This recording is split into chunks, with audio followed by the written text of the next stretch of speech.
When you look at it from an evolutionary standpoint, it makes sense. That's the only thing that makes sense. Random mutation makes zero sense.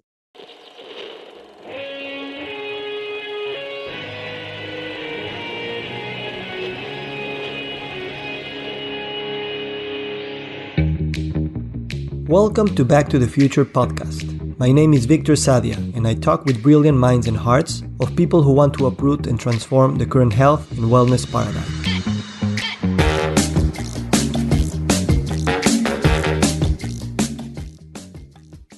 Dr. Jason Fung is a nephrologist and author known for challenging conventional medical paradigms. His best-selling books include the Obesity Code, the Diabetes Code, the Cancer Code, and the Complete Guide to Fasting, where he advocates for metabolic and evolutionary approaches to chronic disease. In this conversation, Dr. Fung invites us into a radical rethinking of cancer, away from the dominant genetic paradigm that sees the disease as a random accumulation of somatic mutations, and toward a more integrated metabolic and evolutionary understanding. Drawing parallels with sociology and anthropology, Fung suggests that cancer is not merely a cellular malfunction to be eradicated, but a deeper sign of systemic breakdown, of individual cells reverting to primitive, survivalist behavior when cooperation fails. Just as societal breakdowns lead individuals to act in isolation and desperation, so too do stressed biological systems push cells into an atavistic, unicellular mode. His approach urges us to move beyond the war metaphor and instead to explore the ecological, metabolic, and interdependent nature of health. Good morning, good afternoon, good evening. Today we have Dr. Jason Fung. Jason, thank you so much for being here. Thank you. Thank you so much. How do you pronounce your last name? I just want to make sure we have it correct. Fung. Fung, correct. Yeah. Great. So I'm very honored to have you with me because I've been reading your books for a while. And actually, the Cancer Code book has been pivotal to my PhD thesis in philosophy. Before we go into the cancer and the evolutionary theory of cancer, would love to know about a little bit more about yourself in terms of how do you think about yourself as a medical doctor in this 2025? What's your mission? What's your vision about who you are and what you can achieve in your lifetime?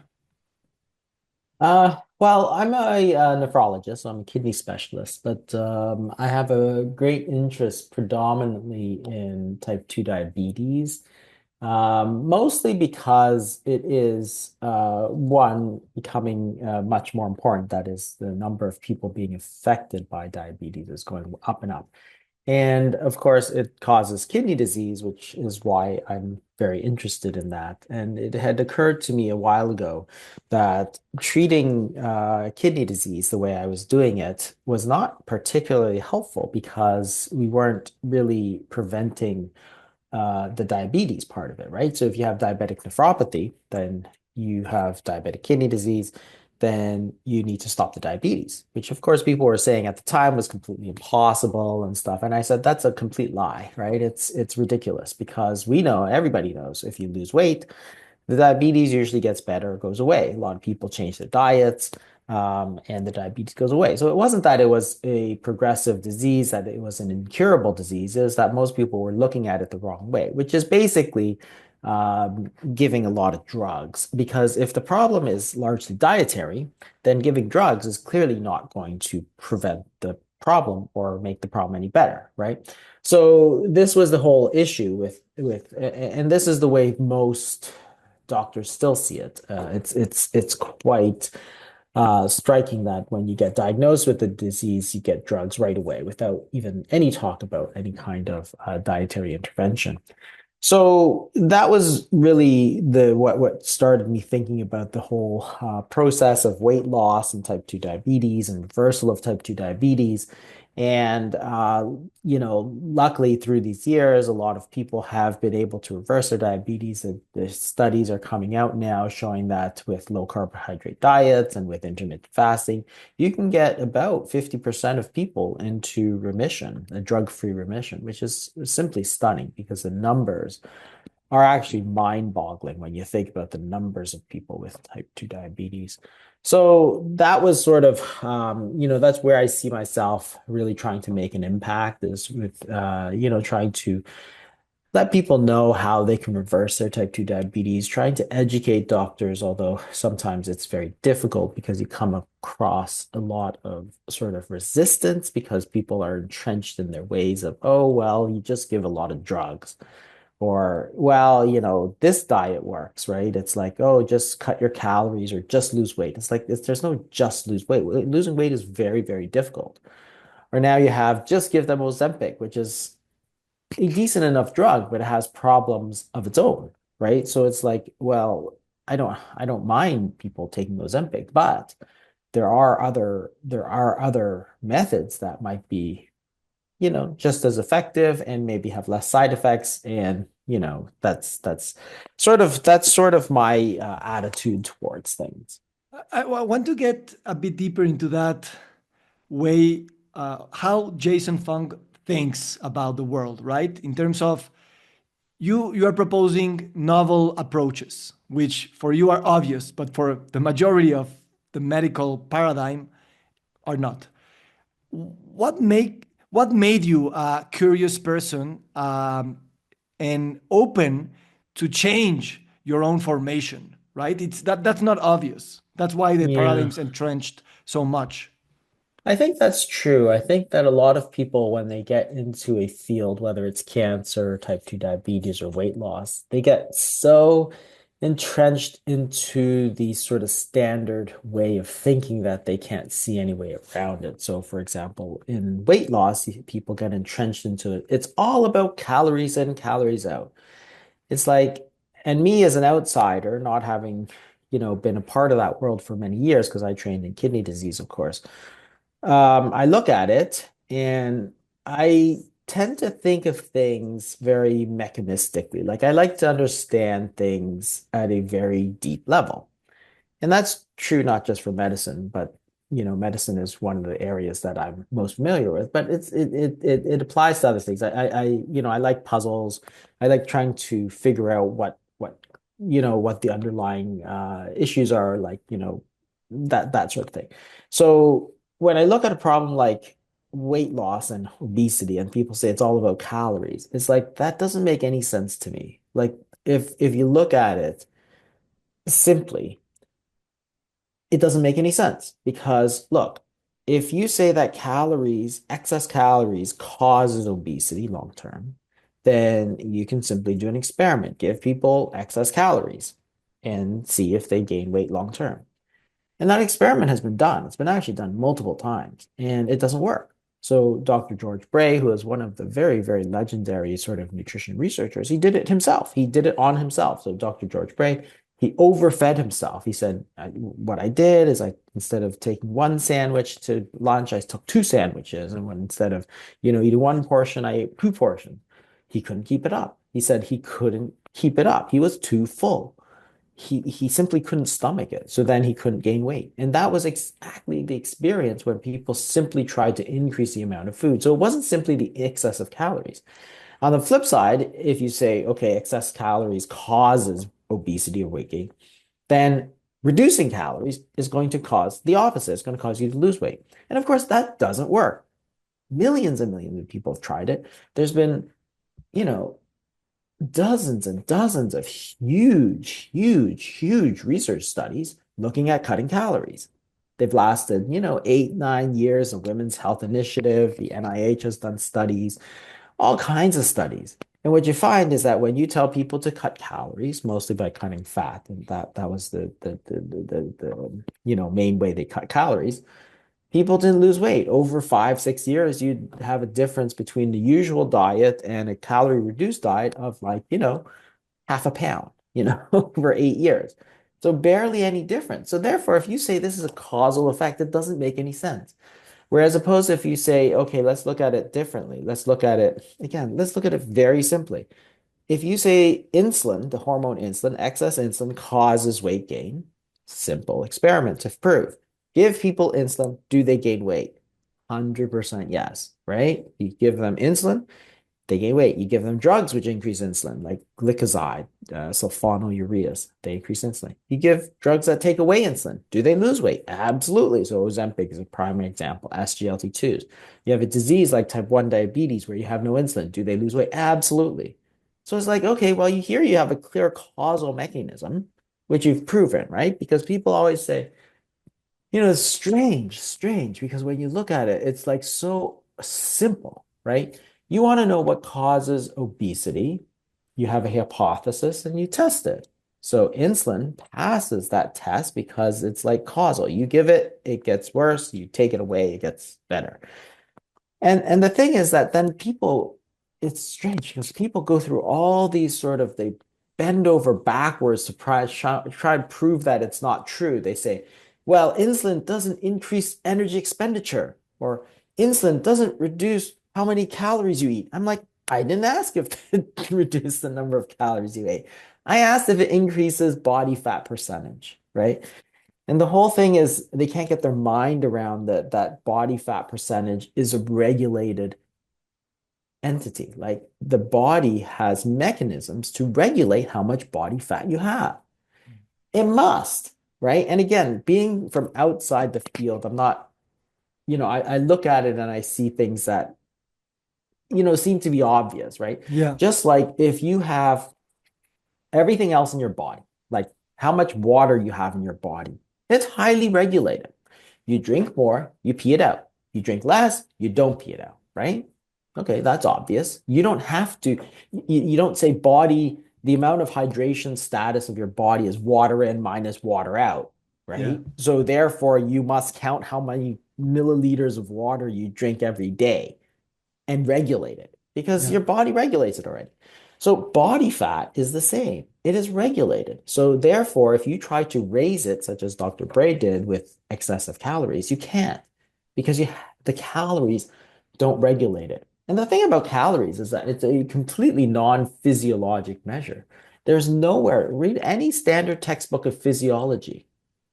Nowhere in it will you find any mention of calories. Like if you look at, metabolism of carbohydrates, metabolism of protein, metabolism, growth, any of that, calories is nowhere. yeah, Why? Because it doesn't exist. It doesn't exist. Cellular energy is measured in what? ATP, right? It's not measured. There's a Krebs cycle, there's a citric acid cycle. Do you see calories anywhere? No. You see glucose, you see insulin, you see amino acids, you see triglycerides. Those are physiologic measure.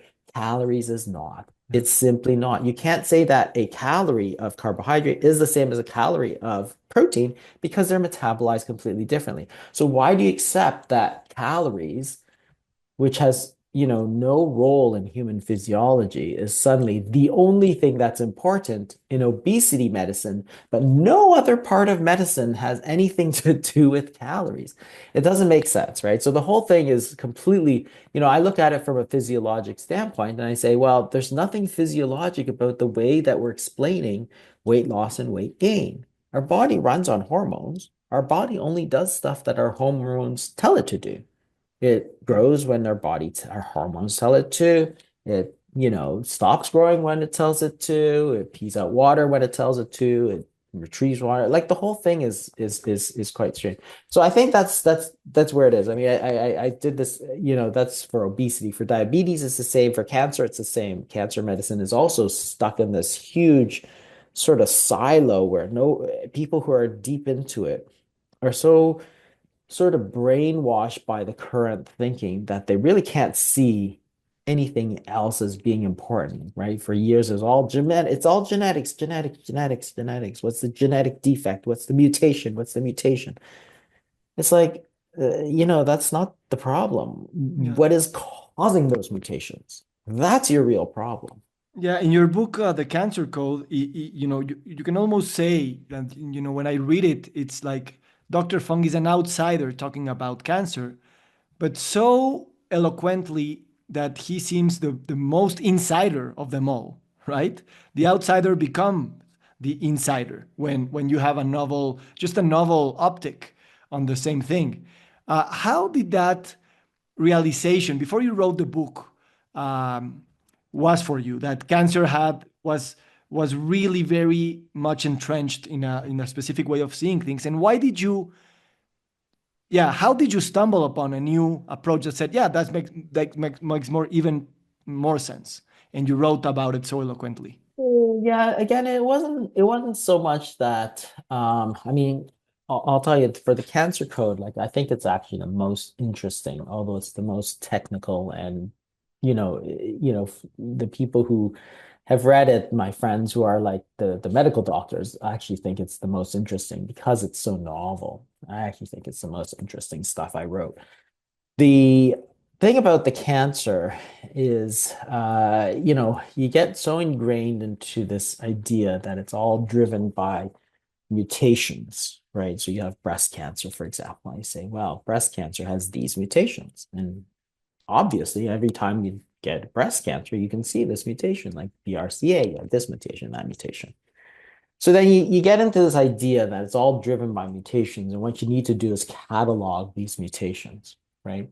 So let's find out the three or four major mutations of breast cancer, and then we'll design treatments to treat these three or four genetic mutations in whatever gene it is you're talking about, right? And they've done that, and it's been done for years, right? So ever since 2000, with the Human Genome Project, the cost to sequence a genome has fallen like dramatically. So you can sequence all kinds of things. So other than the Human Genome Project, there was a much larger study of cancer genomics called the Cancer Genome Atlas. And the thing about that is that nobody, after it got published, I think in 2018 or something, nobody even cared about it, which is interesting because if we're thinking that cancer is driven by mutations and we want to catalog all these different mutations, why didn't anybody care about this, right? And it's because the number of mutations that we found in cancers was not like three or four. It was like 6 million or something like that and counting. So it's like, okay, well, that's not even feasible as a therapeutic strategy to go after mutations if there are 6 million. What are you going to do? Develop 6 million different drugs? Like, that's impossible.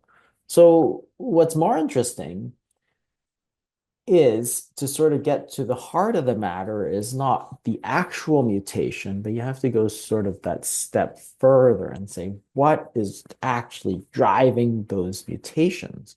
Because the mutations are not random. And that's the thing that gets me about this whole somatic mutation theory of cancer is that their core hypothesis is that the breast cell, for example, undergoes mutation, which it does, but that it's a random mutation, right? So if cells are under stress or if they're exposed to mutagens like ionizing radiation, they get more mutations. And by chance, one of those mutations may hit a critical area, right? Just like if you buy more lottery tickets, there's more chance that you're going to hit the jackpot.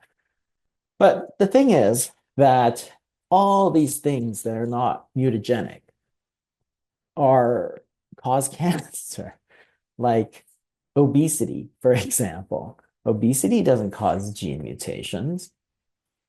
Okay, like smoking certainly can, but obesity can. So why is it such a huge factor? And the thing is, if you look at the sort of overall burden of risk factors, and they've done this study where they say, okay, well, what percentage of cancer is caused by smoking, for example? And it's like 30%, right? And then you can do the same thing for, say, radiation, ionizing radiation, whatever, or chemicals like herbicides, pesticides, chemicals. Those are all like 2%, 3%. There's only one other thing that's on the same level as smoking as a cause of cancer, and that's diet. And yet nobody talks about it. How does the diet contribute to cancer? It's so important. It's such a huge factor, but people in the field can't get around the fact that, hey, diet is not mutagenic. So therefore, it's not important, but it is important. Your own research has proven how important it is, but you can't fit it into your current paradigm. So therefore, instead of changing your paradigm, you just throw it out and say, well, there's something there, but I don't really care. It's like, why don't you care? It's like 30% of the, applicable risk, right? The risk that you can determine, right? And it's like, holy crap, like there's a huge area here that nobody's really even looking at, like how diets change your risk of cancer. And it's Yeah. all just because, people are so fixed into that mindset that they can't really see out. Yeah, what I love about your approach is not only that you delve into those factors that haven't really been taken into account, but you take us into that evolutionary perspective on how the cell evolved, and to show that the selective pressure of evolution is acting upon the cancer so that the cancer can survive and be stronger, right? How did you make that connection of really understanding evolutionary biology and talking about cancer as an atavism and a reversal of the cell to behave as a more primordial unicellular organism? Yeah, I mean, I didn't come up with it. The evidence actually exists and people have talked about it. It's just that it's not very many people. And so it's the only thing that fits, right? It's the most, it's the way that, it's the theory that sort of fits all the sort of inconsistencies of the somatic mutation theory, which is that you can really only understand cancer. And I think cancer has sort of undergone these um, sort of waves of understanding. So first is understood as just a cell that grew too much, right? And it's not wrong, but it doesn't explain why it grew too much. So then they have this somatic mutation theory, which is that, so you say, okay, we have cells that are growing too much. Why are they growing too much? Well, because the genes are causing them to grow too much, right? So that's not, it doesn't say that the previous theory that went ahead of it was wrong. It's sort of trying to go a level deeper, right? And so the genetic sort of theory of genes, mutated genes are causing the excessive growth. Okay, that's fine. That's true. We know that's true, but that doesn't explain what is driving the mutation of those genes, right? And that's where the somatic mutation falls down because it says that it's just a random mutation, which clearly it is not, right? And this is the thing that people have to understand is that when you look at it under an evolutionary lens, then you can understand. But look at it this way. If you have random mutations, how can two people, say, a world apart? So you have, a person in America in 2025, and you have a Japanese, right? The other side of the earth, a Japanese woman, different sex, in 1925 who develops breast cancer, right? So two different people, different sex, half a world apart, a century apart. And yet their breast cancers look identical. Yet that they developed that man, or colon cancer, since breast cancer doesn't happen that much in men, but colon cancer, for example. How did that colon cancer develop from that colon cell in that American man in 2025? And the colon cancer developed in that Japanese woman in 1925, completely separately from their own originally normal colon cell. And if you're to compare them, they might have, no mutations in common. Yet when you take the two cells and look at it under a microscope, they look identical. They look the same. You can classify them as the same, right? You can tell under the microscope that they're the same. Well, clearly, whatever force is pushing those mutations is not random, right? You can't have two random things and they look exactly identical. Two people in the chemotherapy clinic sitting in two chairs right next to each other. They might have like, you know, 30 mutations in person A and 30 different mutations in person B, but completely different mutations. But yet the cancer cells look identical. Well, you can't understand that until you say, well, there's obviously an evolutionary pressure that is pushing these cells towards that cancer state. Just like in evolution, we all learned in high school biology that, hey, and, the finches, Darwin started off describing finches, right? And he said, well, there's two species of finches, and on one side of the island, they have these short, thick beaks. Why? Because they have nuts. They're eating nuts and they need these strong beaks. On the other side, they're eating seeds. They have thin, sharp beaks, right? So the difference in how they look was driven by their environment, not by random genetic mutation. Random genetic mutation plays a role because if there's a random genetic mutation, it gets selected. That's evolutionary pressure. Same thing in the cancer. What is selecting for this phenotype, which is the cancer cell? When you look at it from an evolutionary standpoint, it makes sense. That's the only thing that makes sense. Random mutation makes zero sense. The chance of two people having the same mutations or 30, 40, 50 different mutations, half a world apart, a century apart, different sexes, but then looking exactly the same, the chances of that have to be sort of like one in, 50 quadrillion or something like that. It'd be so rare that it would not exist and yet exists multiple times because those colon cancer cells look the same. Breast cancer cells in the clinic, the two people sitting next to each Yeah. other look the same. So it has to be an evolutionary. There's no way that it cannot be. What I think is fascinating is that this evolutionary pressure is ironically uh, making us behave as as a retroevolution, right? Yeah. Like the selective pressure is unearthing a code that we have in our genes to behave as more unicellular organisms, and I think that's ironic, right? That the Yeah, that's the future is driving us fascinating to the part. past. Yeah. Yeah, that's the fascinating part, which is that how can you have two phenotypes which look exactly the same? In fact, all cancers actually are share a lot of features. All malignant cancers share a lot of features.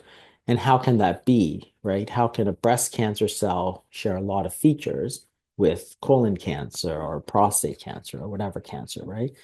So this is the thing is that why does it act like that? And that's the fascinating part of trying to apply the evolutionary theory to cancer is that what you wind up coming up with is that it's not a evolution forward, it's more this evolutionary backwards. That is the way that we all developed from millions of years ago from a single-celled organisms. Those single-celled organisms have all the characteristics of a cancerous cell.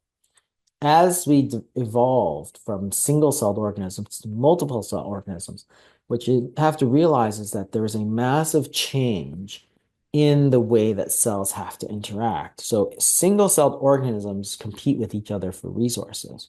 Once you get multiple-celled organisms like we are, then you have to cooperate. But the way that we develop is that we don't simply erase those parts of the genetic code. What you do is you build code on top of it and say, code to inactivate parts of the cancerous cell and other code to sort of do other things. So when you start to, so that sort of core, that sort of kernel of cancer actually exists in every single cell, in every single multiple celled organism. So not just us, but dogs and cats and rats and plants and all that sort of thing. So when you start to evolve, when you start to have selection pressure towards survival, what happens is that you sort of unearth the most survivable part of the cell, which is that original single-celled organism. Because if you think about how each cancer cell acts as a celled organism, as it competes with others, it grows, destroys tissue around it, it does all things, even its bioenergetics, come from sort of evolution powers the Berg effect, which is the idea of going to metabolize glucose, and even though there's plenty of oxygen, you're not using oxidative phosphorylation, you're using a different you generate lactate and so on. So this whole idea is that this explains why cancer exists in every single one of our organs. It explains why cancer exists in multiple species. So if you're looking for what's causing cancer and you're looking at humans, cancer is not a human disease. It spans every single multi-celled organism. So the question is, what's stopping us? And this is the thing that's interesting, is that the thing that's stopping us is that cancerous changes are actually happening all the time. So there are cells that are under stress that may undergo cancerous change. And our body knows this. And our body has a very strict immune surveillance system to go after it. So it's not like that cancer doesn't exist and then it exists when you get older and you get, your tumor. No, it's there all the time. Cancerous transformations are happening all the time, but your immune system is basically wiping them out. It's basically going around, finds them and kills them. So again, this explains why when you take immune suppressing drugs, you get cancer. If you give somebody a renal transplant or liver transplant or whatever, you take these three, usually three or four super, super immune suppressing drugs. And that's because you want to prevent rejection. Well, one of the known side effects of that is that if you have an underlying cancer, that cancer goes crazy. It grows like nobody's business, right? And so, in fact, and this happens all the time. You give it to kids and you can see cancers as soon as you start suppressing their immune system. Why? Because what's keeping the cancerous cells in check is the immune system. And when you suppress it, you allow these cancer cells to sort of grow. Again, you can't explain that because suppressing the immune system is not a mutagenic thing. It doesn't increase gene mutations when you suppress the immune system. It's not Yeah. mutagenic, right? But what it is a decrease in immune surveillance. So all of these sort of things about cancer that people don't understand are simply because they're locked into this sort of paradigm that doesn't explain it. And what we're trying to do with the evolutionary paradigm of cancer, which is as an atavism, is not to say that the gene mutation are not there. It's going one step further and saying, we're trying to understand cancer at this deeper level. Yeah. It's only at understanding that deeper level that you can develop treatments that are going to be more Yeah. successful. You know what was fascinating to me? I'm a sociologist, and I like philosophy of science. And when I read your book, which is basically physiology, evolutionary biology, I was reading the same things I'm reading in anthropology and sociology, which is basically as human species, we have understood ourselves as only individuals, like the atomistic version of we are self-sufficient, like unicellular organisms. But clearly we are not. We are multicellular organisms that we need to organize so that life can prosper and regenerate. And it was fascinating to see this mirror on cancer showing us this atavistic behavior. And in a sense, I said probably we are doing the same in society with the planet, right? We are confronted with chronic sublethal stress. It's not killing us, but it's putting us in a very uncomfortable position. And our bodies, in terms of the physical physiology, but also the way we organize, the way we interact with each other, because it wants to survive, because it feels that the stress is putting your survival in danger, then you are behaving atavistically, like more individualistically. Yeah. And it's In fact, fascinating. Have you talked to it's sociologists and in anthropologists about this? fact, I haven't actually, but if you think about from a sociology standpoint, it's exactly the same thing. So if you have a single person living in the woods by themselves, right? They go where they want, they move where they want, they hunt where they want, they take whatever resources they want. That's like an individual cell. Now you put those people together in a city like Tokyo or Mexico City or something. You put millions and millions and millions of those people together. Now you have to develop rules, right? You have laws. You cross the street, you have traffic lights. You can't just walk into somebody's house. That's not your house. In order for that city to function, it has to have all these rules. Now, that underlying individual person who hunts, who fishes, who lives on their own in the woods is still there, but they've been molded now by the society with these new rules. Now, what happens when society breaks down? Those rules break down, right? You're under stress. The city is under stress, right? We know what happens. As soon as you get this, You get the rule of law is taken away. It's every man. You get gangs roaming around, right? It's every person for themselves. Everybody starts fighting each other. That's exactly what has happened in cancer. That person, that accountant who is living and working, whatever, all of a sudden now becomes this person who will shoot other people and kill other people and go attack for resources, right? Why? Because he wants to survive. And in order for him to survive in this new state where, say, the city, the law has broken down for whatever reason, right? There's a coup, there's no Yeah, law. we lived it in COVID in the first weeks of the Yeah, quarantine. Yeah. yeah, it's Like everyone, exactly like the I same need to thing. go to the supermarket and get as much as toilet paper I can, right? Yeah, yeah, and then everything breaks down, whereas where it was working well before. But again, it's that change from that orderly society, and that's the same as our multicellular organism, right? So our body has very strict rules for everybody to do the right thing at the right time, so we can all work together and thrive. You do better as a multi-celled organism, obviously, because humans have taken over the planet, not single-celled organisms. So when you work together, everybody benefits. But when there's a breakdown in that structure, just like that city, like, you say you have a city that's under war or under siege or whatever. All of a sudden, you have warlords popping up and you have gangs roaming the streets and you have this and that, right? And that's the same idea. It's no different. It's that sort of reversion to a more primitive state. And the cell does the same thing. That cancer cell, that the colon cell reverts to that more primitive state, which is that cancerous sort of kernel that's in everybody.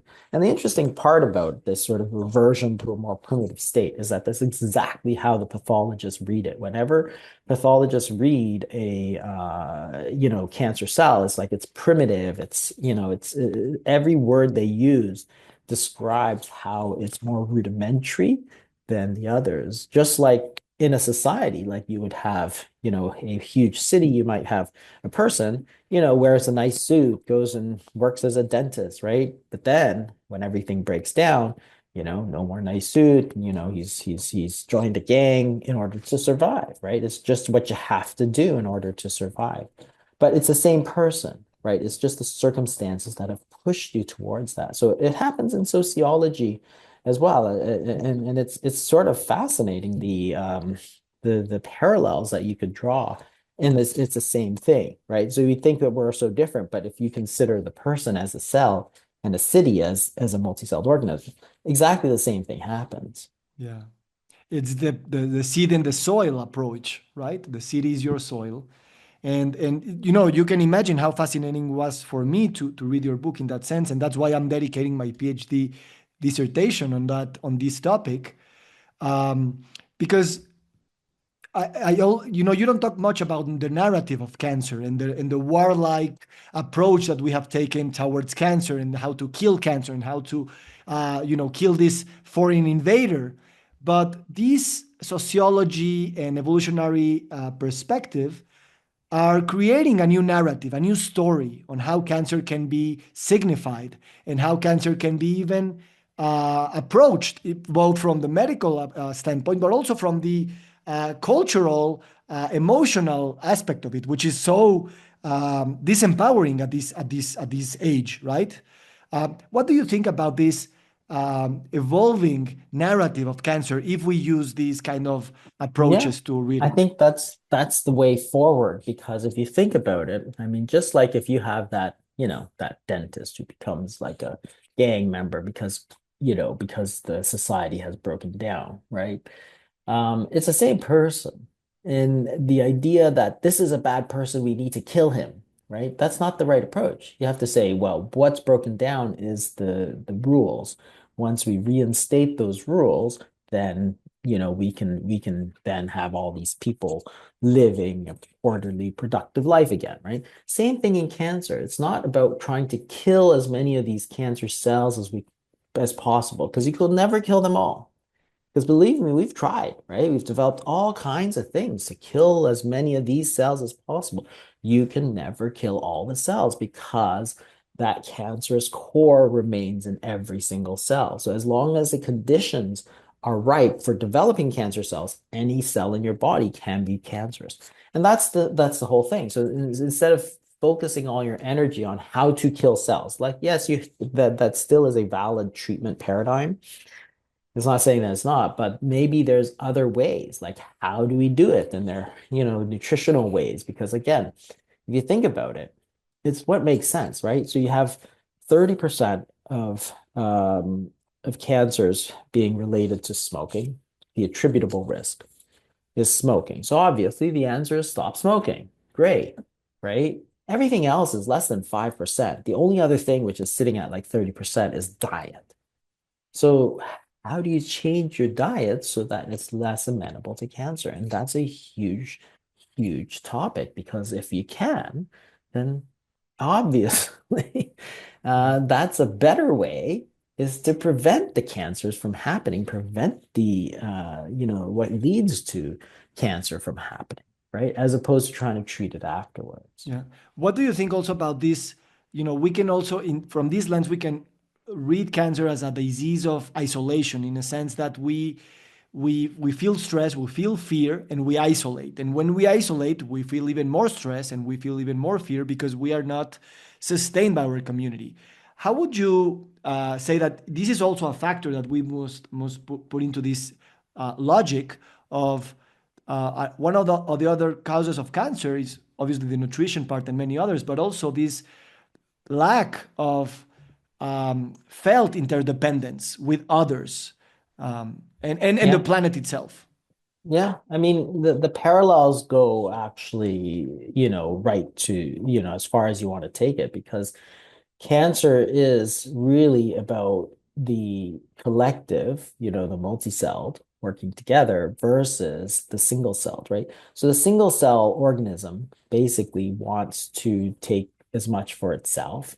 It moves where it wants and it tries to destroy others because if you denigrate others, then you are better, right? So that's the attitude of the single cell, and that's exactly what a cancer does, right? So you've basically got a single cell, just like you might have like a wild person, who's used to living in the woods, and you set him inside Mexico City, after living a whole life by himself, he'll go crazy too, right? It's the same idea. So it's a disease of that isolation. It is a disease of that sort of primitive state, as opposed to, trying to make sure that it's more civilized, where you can live in harmony with others, right? That's the idea. In a cancer cell, it does not live in harmony with others. It is trying to attack the others as opposed to the other. And what caused that breakdown, right? So that's the idea, is like, how do you get them to do better? I mean, putting them together obviously is you can't just do that. You have to see what they need to change, what rules you need to change, how you can do it.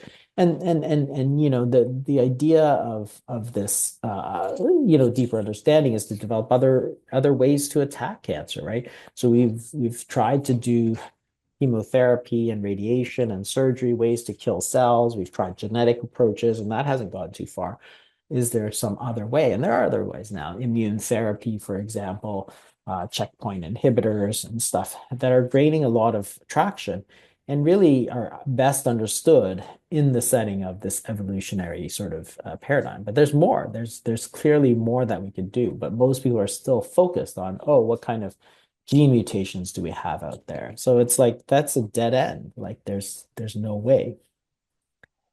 Yeah, we're approaching our end of this conversation. I'm really honored to have you here. Thank you, Jason. But one more question: how what about, how helpful has been for you, as you say, probably sometimes as an outsider, to be looking at certain problems, to bring together other optics, other sciences, other disciplines to work on the same problem, right? Because we usually say, no, cancer is the problem of geneticists or doctors, right? But how much can we really invite to the conversation, like for example, physicists, which I know, like Dr. Paul Davis, which is a physicist that came into the National Cancer Institute and said, we need to look at this more from the evolutionary perspective. So how much of that in your life and your institution And how much would you wish for that to see more in the world, to bring more disciplines together?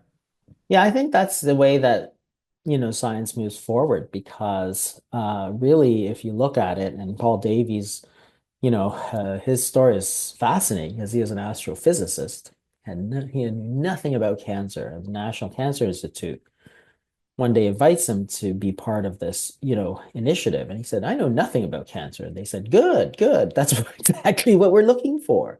We want fresh ideas. We want you to be unencumbered by the standard thinking. Because honestly, if you do, your PhD, then you do another 10 years of research, you spent 20, 25 years immersed in one paradigm of cancer, which you have believed wholeheartedly is correct and may or may not be correct. Science evolves. Whereas as an outsider, like a physicist, may see something which is purely obvious to him that, took him 3 seconds to identify, and you didn't. Like to an evolutionary biologist, it's obvious that what's happening is something to do with evolution, right? Because cells are evolving towards a certain state, this cancerous state, and it's not random. So why are all these cells evolving to this cancerous state? Well, it's got to be something, right? It has to be something. What is that something? If you don't even identify that there is something, you can't look for it because you don't know what it is. Whereas to them, to an evolutionary biologist, to a physicist, they're like, well, it's obvious because one, everything's evolving to this state. You've got genetic mutations, but the phenotype is not random. You've got all these different factors that you haven't accounted for. Why are all cells susceptible to cancer? Why are all animals affected by cancer? Like you have all these different things which you may or may not have, having spent 20 years looking at one human breast cancer, you may not even think about these sort of issues. So bringing that together is bringing those fresh perspectives is always, always a good idea because I think sometimes you get so into your own sort of mind that it inhibits you from seeing the wider perspective. And nobody likes to be accused of being narrow-minded, of course, but the problem is if you say something and do something according to one specific paradigm and you've done it for 20 plus years, it's very difficult to suddenly say, oh, okay, you know, we'll change it, right? So it's like that's where these things are interesting. I think that's where you can cross-pollinate a lot of good ideas. Yeah, I would love to see you get your head on astrophysical problems and see how a doctor from Toronto can help them. Jason, Thanks thank so you so much. much. As you know, I'm one of the heads of the Mexican Association of Lifestyle Medicine, and for us, it's very obvious that health it's really mediated by lifestyle. Nutrition, movement, sleep, stress, relationships. And certainly, we would hope to invite you soon to one of our congresses and meetings because your perspective is unique, and you are bringing together so many good ideas that we need to legitimize. That it would be an honor to have you with us someday. Thank you so much. You have a great day. Thank you. Okay, bye. Bye.